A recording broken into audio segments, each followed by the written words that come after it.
जय हिंद दोस्तों, स्वागत है आप सभी का आपके यूट्यूब चैनल रेलवे पाठशाला में। दोस्तों आज इस वीडियो में बताऊंगा जो 28 दिसंबर 2020 को आरआरबी एनटीपीसी सीबीटी 1 का पेपर हुआ है उसके सभी इंपॉर्टेंट क्वेश्चन को जो जीके और जीएस के हैं उनको कराऊंगा। तो वीडियो में लास्ट तक बने रहिएगा, क्योंकि मैं एक क्वेश्चन क्यों करा रहा हूँ, क्योंकि ये नेक्स्ट एग्जाम में आने की पूरी पॉसिबिलिटी है। तो जैसे कि आरआरबी एनटीपीसी में हुआ है, एक सारे क्वेश्चन ग्रुप डी में भी आ सकते हैं और आने वाले सभी एग्जामों में। तो वीडियो में लास्ट तक बने रहेगा और ज़्यादा से ज़्यादा लोगों तक शेयर करें। प्लीज़ चैनल पर नए हैं तो सब्सक्राइब करें। तो चलिए बिना टाइम वेस्ट के शुरू करते हैं। उससे पहले एक मोटिवेशन कोट है, तू रख हौसला वो मंजर भी आएगा, प्यासे के पास चलकर समंदर भी आएगा, तू थक हार कर न बैठ ये मंजिल के मुसाफिर, मंजिल भी मिलेगी, मिलने का मज़ा भी आएगा। तो चलिए शुरू करते हैं अपने फर्स्ट क्वेश्चन के साथ। तो आपका फर्स्ट क्वेश्चन है, जो दक्षिण अमेरिका में लैंडलॉक कंट्रीज हैं वो कौन कौन सी हैं। तो दक्षिण अमेरिका में लैंडलॉक कंट्रीज जो हैं वो हैं बोल्विया एंड पाराग्वे। ये पाराग्वे जो है ये एंड बोल्विया ये सभी लैंडलॉक कंट्रीज हैं। और इसके साथ जो एक्स्ट्रा पॉइंट है उसको देख लीजिए। जो ये सबसे पहले पूछा जाएगा कि लैंडलॉक कंट्री किसे कहते हैं। तो लैंडलॉक कंट्री सिंपल भाषा में समझिए, वो स्थल जो चारों तरफ से पहाड़ों से घिरा हो, अर्थात जो चारों तरफ से बंद हो, अवरुद्ध हो, वैसा देश को लैंडलॉक कंट्रीज कहते हैं। और कुल मिलाकर 47 देश ऐसे हैं जो लैंडलॉक कंट्रीज में शामिल हैं। और मुख्य रूप से जो है पर्वतों में सिर्फ उत्तरी अमेरिका और ऑस्ट्रेलिया के अंदर कोई भी देश अवरुद्ध नहीं है, अर्थात स्थल ऐसा देश नहीं है जो लैंडलॉक है। तो चलिए अपने नेक्स्ट क्वेश्चन पे चलते हैं। तो आपका नेक्स्ट क्वेश्चन है, बैंक ऑफ बड़ौदा के साथ किन बैंकों का विलय किया गया है। तो बैंक ऑफ बड़ौदा के साथ जो बैंकों का विलय किया गया है वो बैंक है विजया बैंक और देना बैंक। ये दो बैंक हैं।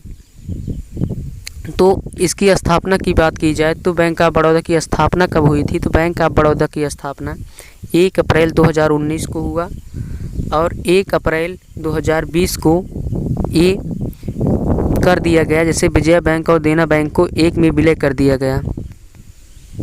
और इससे एक्स्ट्रा फैक्ट क्या है, एक्स्ट्रा फैक्ट और है, यहीं पे पूछ सकता है कि ओरिएंटल बैंक जो है, ओरिएंटल बैंक ऑफ कॉमर्स और यूनाइटेड बैंक ऑफ इंडिया का जो पंजाब नेशनल बैंक में विलय हुआ है। और एक और बैंक है जो कि है सिडनी के नाम से जानते हैं, और कैनरा बैंक। ये सभी बैंकों का विलय पंजाब नेशनल बैंकों में कर दिया गया है। और नेक्स्ट बैंक है आंध्रा बैंक और कॉरपोरेशन बैंक का यूनियन बैंक ऑफ इंडिया में कर दिया गया विलय। और जो इलाहाबाद बैंक है इसका इंडियन बैंक में विलय किया गया है। तो दोस्तों जो एक्स्ट्रा फैक्ट बता रहा हूँ इसको आप ध्यान से कहीं पे नोट कर लीजिएगा या वीडियो को 1 से 2 बार देख लीजिएगा, जिससे आपको पूरा याद हो जाएगा। तो नेक्स्ट क्वेश्चन पे चलते हैं। आपका नेक्स्ट क्वेश्चन है, डीआरडीओ द्वारा विकसित रॉकेट लॉन्चर कौन सा है। पूछा गया था कि जो डीआरडीओ के द्वारा विकसित किया गया है वह रॉकेट लॉन्चर कौन सा है जिससे रॉकेट लॉन्च किया जाता है। तो उसका नाम था पिनाक। जो पिनाक था वो डीआरडीओ के द्वारा विकसित किया गया था। और डीआरडीओ का फुल फॉर्म होता है डिफेंस रिसर्च डेवलपमेंट ऑर्गेनाइजेशन, इसका फुल फॉर्म होता है।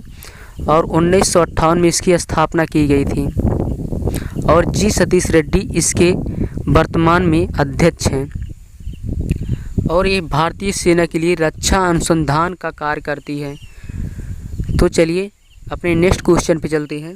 तो आपका नेक्स्ट क्वेश्चन है, सबरीमाला मंदिर कहाँ पे है। तो सबरीमाला मंदिर जो है ये केरल में है।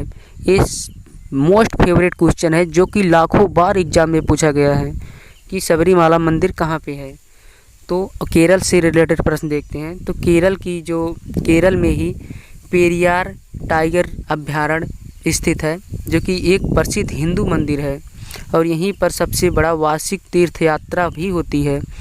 और केरल में ही साइलेंट वैली है, इसका ये भी बहुत इंपॉर्टेंट है, इसे भी याद कर लेना। पूछेगा कि साइलेंट वैली कहाँ पे स्थित है। साइलेंट वैली जो है ये केरल में स्थित है। सो नेक्स्ट क्वेश्चन, कुंडनकुलम जो नाभिक विद्युत परियोजना है ये कहाँ पे स्थित है? तो कुंडलकुलम नाभिक परियोजना ये तमिलनाडु में स्थित है। तमिलनाडु में कुंडलकुलम परियोजना स्थित है। तो जो कि सबसे लार्जेस्ट है, सबसे बड़ी जो भारत में सबसे बड़ा नाभिक रिएक्टर है अर्थात विद्युत परियोजना है, ये सबसे बड़ी परियोजना है जो कि कुंडलकुलम है जो तमिलनाडु में स्थित है। और ये 31 मार्च 2002 को स्थापित किया गया था तमिलनाडु में। सो इसी के साथ नेक्स्ट क्वेश्चन है उबुंटू क्या है? तो उबुंटू का फुल फॉर्म जैसे उबुंटू एक कंप्यूटर से रिलेटेड है, जैसे कि ये एक ऑपरेटिंग सिस्टम है फॉर क्लाउडिंग कंप्यूटर के लिए। जैसे कि हम मोबाइल में क्लीनिंग करते हैं, जैसे कि साफ़ करते हैं, आता है ना क्लीन करने के लिए, सो ऐसे कंप्यूटर में भी एक ऑपरेटिंग सिस्टम है जो क्लाउड करने के लिए कंप्यूटर में यूज़ किया जाता है। तो उबुंटू के बारे में देखते हैं। Ubuntu open source operating system जिसे पहली बार 20 अक्टूबर 2004 को जारी किया गया था और इसे डेबियन लिनक्स को कोड बेस पर बनाया गया था। सो नेक्स्ट क्वेश्चन है आपका,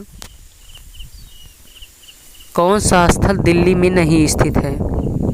तो जो बुलंद दरवाज़ा है ये दिल्ली में नहीं स्थित है, ये उत्तर प्रदेश में स्थित है, फतेहपुर सीकरी में। ये क्वेश्चन था। सो नेक्स्ट क्वेश्चन आपका है,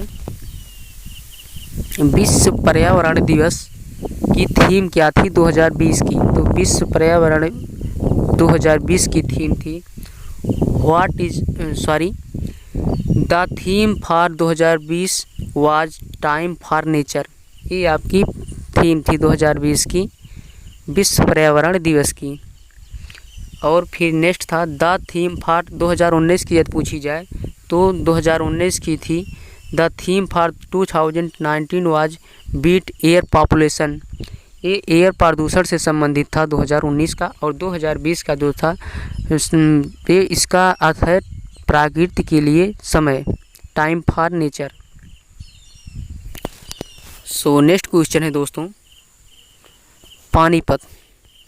पानीपत का दूसरा युद्ध कब हुआ था और किनके मध्य हुआ? तो पानीपत का दूसरा युद्ध हुआ था वो 5 नवंबर 1556 ईस्वी को हुआ था। ये बैरम खां और अकबर के सेनापति के बीच हुआ था। और पानीपत का यहीं पे दोस्तों फिर से देख लीजिए, पानीपत का जो दूसरा युद्ध हुआ था ये 5 नवंबर 1556 ईस्वी को अकबर की सेना बैरम खां और हेमू के मध्य हुआ था, जो कि आदिल शाह सूर का सेनापति था। और जब पानीपत का युद्ध की बात हुई है तो फर्स्ट युद्ध के बारे में जान लेते हैं। तो पानीपत का जो प्रथम युद्ध हुआ था वो 1526 ईस्वी में 21 अप्रैल 1526 ईस्वी को बाबर एवं इब्राहिम लोदी के मध्य हुआ था। और पानीपत का तीसरा युद्ध 14 जनवरी 1761 ईस्वी को मराठा एवं अहमद शाह अब्दावली के मध्य किया गया था। तो ये हो गए पानीपत के 3 युद्ध। तो क्वेश्चन नंबर 10 है, कंप्यूटर का मस्तिष्क किसे कहा जाता है? तो कंप्यूटर का मस्तिष्क CPU को कहा जाता है। और यहाँ पे CPU का फुल फॉर्म होगा computer central processing unit, CPU का फुल फॉर्म है। और यहीं पे पूछा जाएगा जो रैम है उसका फुल फॉर्म क्या होगा? तो रैम का फुल फॉर्म होगा रैंडम एक्सेस मेमोरी। और यहीं पे फुल फॉर्म एक और याद कर लीजिए, रोम। जो रोम का फुल फॉर्म है रीड ओनली मेमोरी। तो मैंने कुछ फुल फॉर्म बताया है, इसे आप याद रखिएगा। तो चलिए नेक्स्ट क्वेश्चन पे चलते हैं। तो आपका नेक्स्ट क्वेश्चन है खेलो इंडिया यूथ गेम जो हुआ था 2020 में, ये कहाँ पे हुआ था? तो चलिए पूरा देख लेते हैं पूरा डिटेल में। तो इसका आंसर होगा गुवाहाटी, जो कि असम में है। यहाँ पे 10 से 22 जनवरी 2020 तक चला था ये गेम। और पहली बार ये महाराष्ट्र के पुणे में हुआ था, और दूसरी बार हरियाणा में, और तीसरी बार दिल्ली में हुआ। और 2019 में पुणे के महाराष्ट्र में किया गया था, और पहली बार दिल्ली में 2018 में किया गया था। खेलो इंडिया यूथ गेम 2020। तो ये फाइनल हो गया। तो चलिए नेक्स्ट है, सुकन्या समृद्धि योजना किससे संबंधित है? तो सुकन्या समृद्धि योजना, जो सुकन्या समृद्धि स्कीम है, ये बेटियों के लिए जो केंद्र सरकार की एक छोटी सी बचत योजना है, जिसमें सभी बेटियों अर्थात लड़कियों को इस स्कीम के तहत कुछ छोटे छोटे थोड़े पैसे जमा करके उन्हें पढ़ाने के लिए ये स्कीम लॉन्च की गई है, जिसके तहत उनके खाते में गर्ल चाइल्ड जन्म अर्थात जन्म से लेकर 10 साल तक, 10 साल से पहले की उम्र में कम से कम 250 रुपये जमा करके यह खाता खोला जाता है। और सुकन्या समृद्धि योजना में 18 साल होने के बाद वो पैसे को निकाल कर शादी विवाह अर्थात किसी भी काम में लगा सकता है। वो 50% रकम को निकाल सकता है। तो ये है सुकन्या समृद्धि योजना से रिलेटेड प्रश्न। तो नेक्स्ट क्वेश्चन है, URL की फुल फॉर्म क्या है? तो URL का फुल फॉर्म है यूनिफॉर्म रिसोर्स लोकेटर। ये फुल फॉर्म है यूनिफॉर्म की, URL की। सो नेक्स्ट क्वेश्चन है, कौन से राज्य 7 सिस्टम में नहीं है? अर्थात 7 सिस्टम का मतलब 7 बहनों में नहीं है। ये हैं भारत के 7 पूर्वोत्तर राज्य, जिसे कि 7 बहनों के नाम से जानते हैं। वो इसकी ट्रिक है ATM आना मम्मी। ये आपकी ट्रिक है ATM आना मम्मी, जो कि भारत की 7 बहनों के नाम से जानी जाती है। तो इसका डिटेल में देखते हैं। तो एस हो गया असम, टीस हो गया त्रिपुरा, एम से हो गया मेघालय, आस हो गया अरुणाचल प्रदेश, नास हो गया नागालैंड, मास हो गया मणिपुर, मीस हो गया मिजोरम। सो नेक्स्ट, पट्टचरित्र चित्रकला जो शैली है ये किस राज्य की है? तो पट्टकला चित्र जो शैली है ये उड़ीसा की परंपरा चित्रकला है, और इन चित्रों में हिंदू देवताओं को दर्शाया जाता है। इसका जो पट का अर्थ होता है कपड़ा। सो नेक्स्ट पर चलते हैं।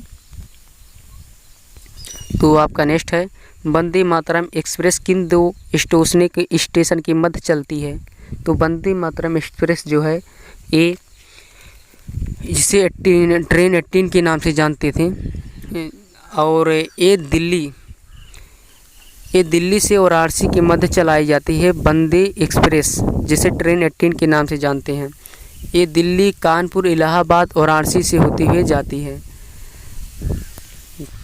सो आपका नेक्स्ट है, 55वां ज्ञानपीठ पुरस्कार जो है इसे किसे दिया गया? तो 55वां ज्ञानपीठ पुरस्कार 29 नवंबर 2019 को प्रसिद्ध मलयालम कवि जो अक्कीथम अच्युन नंबूदरी थे उन्हें दिया गया था।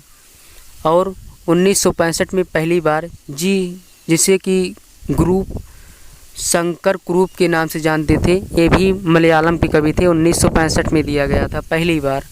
और 8वीं अनुसूची में से भारतीय भाषाओं में शामिल किया गया है। ये अंग्रेजी में लिखने वाले भारतीयों लेखकों को दिया जाता है। नेक्स्ट है, ध्वनि का संचरण किसमें नहीं होता है? तो ध्वनि का संचरण जो होता है निर्वात में नहीं होता है। और सबसे अधिक बात की जाए तो सबसे अधिक स्पीड ठोस में होती है, उसके बाद द्रव में, और उसके बाद गैस में जो ध्वनि की स्पीड है इसी हिसाब से चलती है। नेक्स्ट है राजतरंगिणी। राजतरंगिणी के लेखक कौन हैं? तो राजतरंगिणी के लेखक की बात की जाए तो कल्हड़ है। कल्हड़ के द्वारा लिखी गई राजतरंगिणी है। सो आपका नेक्स्ट क्वेश्चन है, पृथ्वी पर किस पिंड का द्रव्यमान 80 किलोग्राम है? तो चंद्रमा पर इसका भार क्या होगा? तो 80 किलोग्राम ही होगा, क्योंकि किसी पिंड का द्रव्यमान नहीं बदलता बल्कि भार चेंज होता है। 1/6 इसे याद कर लीजिएगा। यदि पृथ्वी पर किसी वस्तु का भार 60 किलोग्राम है तो चंद्रमा पर उसका भार 1/6 अर्थात 10 किलोग्राम होगा।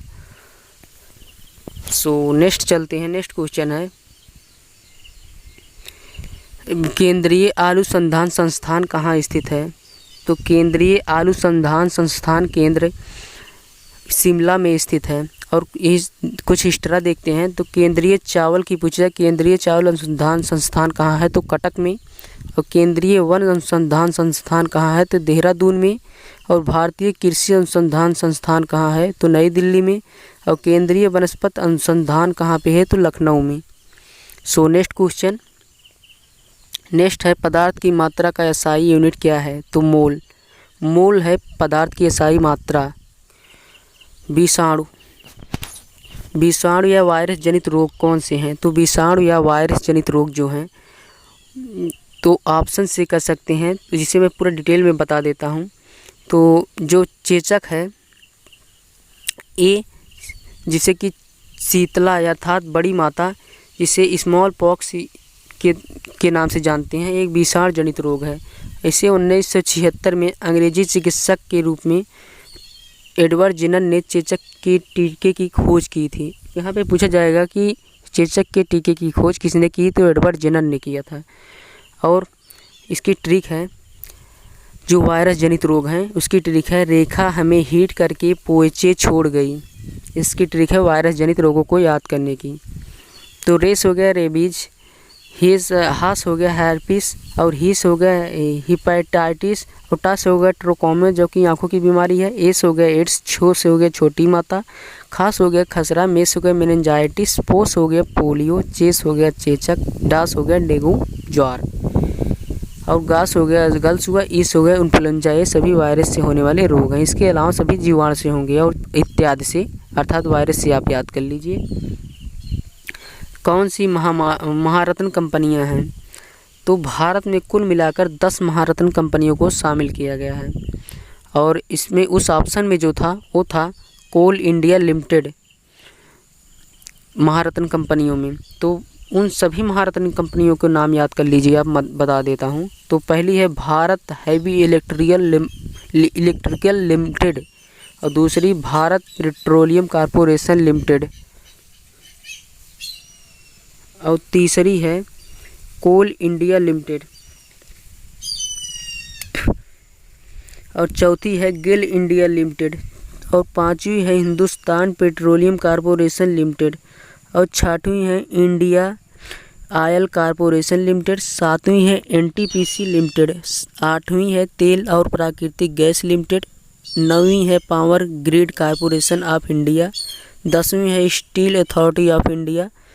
और जो कि 14 नवरत्न कंपनियां हैं, लेकिन सबसे इम्पोर्टेंट जो है भारत में 10 महारत्न कंपनियां हैं।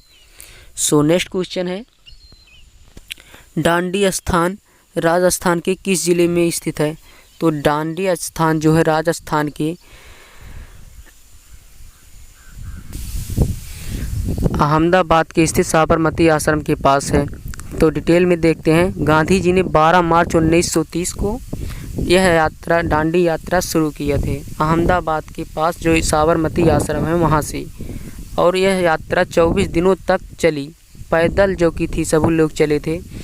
और ये डांडी नामक विलेज जो है ये जलालपुर तालुका नौसरी डिस्ट्रिक्ट जो कि गुजरात में पड़ता है, यहाँ पे है। महात्मा जी ने साबरमती आश्रम में से डांडी तक अपने कुछ अनुयायियों के साथ नमक पर लगाए गए करों को हटाने के लिए यह सत्याग्रह अभियान चलाया था। सो नेक्स्ट क्वेश्चन है, गोबी मारुस्थल किस देश में स्थित है? तो गोबी मारुस्थल जो है ये चीन और मंगोलिया में स्थित है, जो कि ऑप्शन में मंगोलिया दिया हुआ था, तो मंगोलिया आपका सही आंसर है। सो नेक्स्ट क्वेश्चन है, प्रार्थना समाज के संस्थापक कौन है? प्रार्थना समाज के संस्थापक आत्माराम पांडु दुबे जो कि कहा जाता है, वो प्रार्थना समाज के संस्थापक थे। और आर्य समाज के संस्थापक दयानंद सरस्वती थे। समाज सुधारक जो कि नाम से जाने जाते थे, वो क्या नाम यार, भारत, नेक्स्ट क्वेश्चन है, भारत के सबसे युवा राष्ट्रपति कौन है? तो भारत के सबसे युवा राष्ट्रपति जो बने हैं नीलम संजीव रेड्डी। इन्होंने 25 जुलाई 1977 को 64 वर्ष की उम्र में नीलम संजीव रेड्डी ने भारत के 6ठे नंबर के राष्ट्रपति बने। और ये सबसे युवा यहाँ पे पूछा जाएगा नेक्स्ट एग्जाम में, सबसे युवा प्रधानमंत्री बनने वाले कौन हैं? तो सबसे जो यंगेस्ट पर्सन है जो प्रधानमंत्री बने हुए थे वो राजीव गांधी थे। उन्होंने 40 वर्ष की उम्र में ही प्रधानमंत्री के पद पर अवरुक्त हो गए थे। सो आपका नेक्स्ट क्वेश्चन है, कौन सा देश है जो बिमस्टेक का सदस्य नहीं है? तो बिमस्टेक का जो सदस्य हैं उन्हें आप देख लीजिए, Bangladesh, Bhutan, India, Myanmar, Nepal, Sri Lanka and Thailand, ये सभी बिमस्टेक के सदस्य हैं। और बिमस्टेक का यहाँ पे फुल फॉर्म होगा bay of Bengal initiative for multi sectoral technical and economic corporation, ये है बिमस्टेक का फुल फॉर्म। तो यहीं पे देखते हैं बंगाल की खाड़ी, जो कि बहु क्षेत्रीय तकनीकी और आर्थिक सहयोग का उपकरण है। इसे आप याद कर लीजिएगा, जो कि बहुत ज़्यादा टाइम हो जाएगा, इसलिए मैं नेक्स्ट क्वेश्चन पे चलता हूँ। तो जो जिला दर्रा है ये कहाँ पे है? श्रीनगर लेह को जोड़ने वाला पूछा गया है कि जो जिला दर्रा जो है श्रीनगर और लेह को जोड़ता है वो कहाँ स्थित है, वो दर्रा कौन सा है? ये लद्दाख क्षेत्र के हिमालय में स्थित है, जो कि जो जिला दर्रा और श्रीनगर लेह को जोड़ता है। और इससे रिलेटेड प्रश्न जो पॉइंट है इम्पॉर्टेंट फैक्ट, तो एक कारगिल जिले में स्थित यह दर्रा कश्मीर घाट को अपने पश्चिम में दर्रा जो सुरू घाटियों से जोड़ता है। और राष्ट्रीय राजमार्ग पूछा जाएगा, जो जिला दर्रा और श्रीनगर को जोड़ने वाला राष्ट्रीय राजमार्ग कौन सा है? तो श्रीनगर और लेह के बीच के दर्रे को पार करता है राष्ट्रीय राजमार्ग नंबर 1। आपका नेक्स्ट क्वेश्चन है, अंतर्राष्ट्रीय न्यायालय का मुख्यालय कहाँ है? तो अंतर्राष्ट्रीय न्यायालय का मुख्यालय द हेग में है। और कि इसकी एस्टैब्लिश स्थापना हुआ था 1945 ईस्वी में। और इसके जज जो थे जो इसकी अंतर्राष्ट्रीय न्यायालय की जो सीमा होती है, अवधि होती है 9, अगर कोई जज बन गया तो वो 9 वर्षों तक उस न्यायालय में स्थित रहेगा, अर्थात उस पद पर बना रहेगा। सो नेक्स्ट क्वेश्चन है, मार्स ऑर्बिटर मिशन, जिसे मोम के नाम से जानते हैं, या मंगलयान लंच डेट, अर्थात मंगलयान लंच कब किया गया था? इसी का दूसरा नाम है मोम। इसका फुल फॉर्म है मार्स ऑर्बिट मिशन। ये 5 नवंबर 2013 को लंच किया गया था। और रॉकेट का नाम था PSLV XIC-25। PSLV का यहाँ पे फुल फॉर्म होगा पोलर सैटेलाइट लंच व्हीकल। इसका फुल फॉर्म होगा, फिर से देख लीजिए, पोलर सैटेलाइट लंच व्हीकल। और यहाँ पे लंच साइट जो कि किसके द्वारा किया गया था, कहाँ से? तो जो सतीश धवन स्पेस स्टेशन है, यहाँ से इसको आंध्र प्रदेश में यहाँ से किया गया था, हरिकोटा से। सो नेक्स्ट क्वेश्चन है, संसद में पर्यावरण रक्षा अधिनियम कब पारित किया गया? तो संसद में जो पर्यावरण रक्षा अधिनियम है वो एक्ट 1986 के तहत 9 जनवरी 1986 को पारित किया गया था, इन्वायरमेंटल प्रोटेक्शन के अंतर्गत। सो नेक्स्ट क्वेश्चन है, खालसा पंथ की स्थापना किसने की? तो खालसा पंथ की स्थापना 13 अप्रैल 1999 में बैसाखी के पर्व के दिन ही गुरु गोविंद दास ने किया था, गुरु गोविंद सिंह के द्वारा किया गया था खालसा पंथ की स्थापना। सो आपका नेक्स्ट क्वेश्चन है, सहजीवी पौधों कौन सा है? तो सहजीवी जो पौधा है वो लाइकेन और चना है। सेम और राइजोबियम के बीजों में सहजीवी संबंध होता है। और सहजीवी पौधे ऐसे पौधे रहते हैं जिसमें एक दूसरे के आश्रय और पोषण तत्वों का साझा किया जाता है। अर्थात इसका मेन मुद्दा क्या है कि जो यहाँ पे सहजीवी का मतलब क्या है कि जो एक दूसरे पर आश्रित हो, और ये लाइकेन जो है एक कवक और शैवाल से प्राप्त किया जाता है, परजीवी है। लाइकेन में शैवाल और कवक एक साथ रहते हैं और पोषक तत्वों को एक दूसरे से प्राप्त करते हैं, अर्थात लेन देन, अर्थात एक हाथ दो एक हाथ लो। सो नेक्स्ट है आपका, लोकसभा में अधिकतम सदस्य संख्या कितनी हो सकती है? तो लोकसभा में अधिकतम सदस्यों की संख्या 552 हो सकती है। ये 2024 तक ऐसे ही आश्रित रहेगी, इतनी ही सीटें आवंटित की गई हैं। और 500 इससे रिलेटेड है, 530 सदस्य जो हैं वो राज्यों के लोगों के द्वारा प्रतिनिधित्व करता है, और 20 सदस्य जो हैं अपनी आबादी के आधार पर केंद्र शासित प्रदेशों और के लोगों को प्रतिनिधित्व करते हैं। और 2 एंग्लो इंडिया अब समाप्त कर दिए गए हैं, जो कि पहले रहते थे 1952 से। नेक्स्ट है, सेरीकल्चर किससे संबंधित है? तो सेरीकल्चर जो है ये रेशम के कीट पालन से संबंधित है, जिसपे शहतूत कहते हैं, जिसे हिंदी में देहातों में सभी लोग कहते हैं शहतूत, पर जो बीज होता है उस पे क्या है, तो रेशम के जो कीट होते हैं वो सेरीकल्चर उसे कहा जाता है। और यहीं पे जो पेडोलॉजी की बात की जाए तो ये फलों से संबंधित है। और कुछ और बता देता हूँ मैं जो कि इम्पोर्टेंट है। दोस्तों, भारत की सबसे लंबी जो दूरी तय करने वाली तटरेखा है, कुल मिलाकर भारत में कुल 9 तटरेखा हैं जो कि सबसे लंबी दूरी तय करती हैं। उसमें सबसे ज़्यादा जो लंबी दूरी तय करती है वो है गुजरात। गुजरात ऐसा राज्य है जो सबसे लंबी दूरी तय करता है। और कुल 9 तटीय रेखाएं जो तट रेखा हैं वो कौन कौन सी हैं? तो गुजरात की जो तट रेखा है वो 1214.6 किलोमीटर की है, और महाराष्ट्र की 720 किलोमीटर की है, और गोवा की 101 किलोमीटर की, और कर्नाटक 300 किलोमीटर का है, केरल 55 किलोमीटर का है, और तमिलनाडु 980 किलोमीटर, आंध्र प्रदेश 970 किलोमीटर, और उड़ीसा जो है 448 किलोमीटर। और भारत जो पश्चिम बंगाल की सीमा है ये 210 किलोमीटर की तटीय रेखा है। तो इससे और रिलेटेड देखते हैं, भारत में जो सबसे छोटा तटरेखा वाला राज्य है वो है गोवा। यहाँ पे पूछ सकता है कि सबसे छोटी जो तटरेखा बनाती है वो कौन सा राज्य है, तो वो गोवा है, और जिसकी कुल लंबाई है 101 किलोमीटर, जो कि मैंने पहले ही मेंशन कर दिया।